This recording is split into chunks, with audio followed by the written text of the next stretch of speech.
Defence एक ऐसा sector है जिस पर सरकार का सबसे ज़्यादा फोकस है। इस सेक्टर में मेक इन इंडिया और स्वदेशीकरण पर सरकार का जोर है। एक तरफ डिफेंस प्रोडक्शन बढ़ाने की तैयारी चल रही है, दूसरी तरफ डिफेंस एक्सपोर्ट को लेकर भी अग्रेसिव प्लान है। राजनाथ सिंह ने बतौर रक्षा मंत्री जब दूसरी बार शपथ ली, तब उन्होंने कहा कि वित्त वर्ष 2024 में भारत का डिफेंस एक्सपोर्ट 22,000 करोड़ रुपए के करीब था। 2029 तक इसे 50,000 करोड़ रुपए पर पहुंचाने का लक्ष्य है। डिफेंस प्रोडक्शन की बात करें तो वित्त वर्ष 2024 में यह करीब 75,000 करोड़ रुपए का था। 2029 तक इसे 4 गुना बढ़ाकर 3 लाख करोड़ रुपए तक पहुंचाने का लक्ष्य रखा गया है। जाहिर है यह डिफेंस सेक्टर की कंपनियों के आउटलुक को मजबूत करता है। Domestic brokerage firm Motilal Oswal ने मल्टी बैगर डिफेंस स्टॉक जेन टेक्नोलॉजी में कवरेज की शुरुआत की है। यह company anti drone system, defence simulator जैसे प्रोडक्ट्स बनाती है। यह मिनिस्ट्री ऑफ डिफेंस, पुलिस और पैरामिलिट्री के लिए काम करती है। मिलिट्री ट्रेनिंग सिमुलेटर की ये बहुत बड़ी निर्यातक भी है और कंपनी के पास 150 से अधिक पेटेंट भी हैं। पिछले दिनों जेन टेक्नोलॉजी ने काउंटर ड्रोन टेक्नोलॉजी में भी एंट्री ली है।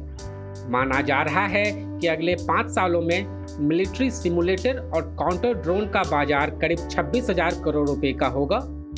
इन दोनों सेगमेंट में कंपनी का मार्केट शेयर अच्छा है। वर्तमान में डिफेंस सिमुलेटर सेगमेंट में केवल 2-3 कंपनियां काम करती हैं, जबकि काउंटर ड्रोन सेगमेंट में 5-6 कंपनियां काम कर रही हैं। जेन टेक्नोलॉजी का ऑर्डर बुक हेल्दी है। फिलहाल यह करीब 14,000 करोड़ रुपए का है। अगले 3 सालों में कंपनी का ऑर्डर बुक 37% की औसत दर से बढ़ने की उम्मीद है।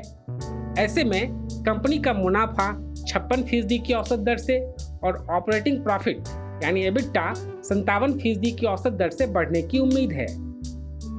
मोतीलाल ओसवाल ने कहा कि जेन टेक्नोलॉजी का ग्रोथ आने वाले समय में इंडस्ट्री के मुकाबले बेहतर रहेगा। कंपनी का मार्जिन रेशियो हेल्दी है। ऐसे में आउटलुक दमदार नजर आ रहा है। ब्रोकरेज ने बाय रेटिंग के साथ इस स्टॉक में कवरेज की शुरुआत की है। पहला टारगेट 1775 रुपए का दिया गया है। फिलहाल यह शेयर 1380 रुपए की रेंज में कारोबार कर रहा है। ऐसे में ब्रोकरेज का टारगेट करीब 30% ज़्यादा है। जेन टेक्नोलॉजी एक मल्टी बैगर डिफेंस स्टॉक है। 2024 में इस स्टॉक ने अब तक 75%, पिछले 1 साल में 125% और 2 साल में 720% का मल्टी बैगर रिटर्न दिया है। DII और FII भी इस कंपनी में करीब 7% हिस्सेदारी रखते हैं। ऐसे में लॉन्ग टर्म के निवेशक इस स्टॉक को अपने पोर्टफोलियो में रखने पर विचार कर सकते हैं। मनी NFO आपको किसी भी स्टॉक में निवेश की सलाह नहीं देता है।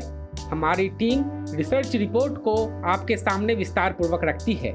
किसी भी स्टॉक में निवेश से पहले अपने फाइनेंशियल एडवाइजर की सलाह जरूर लें।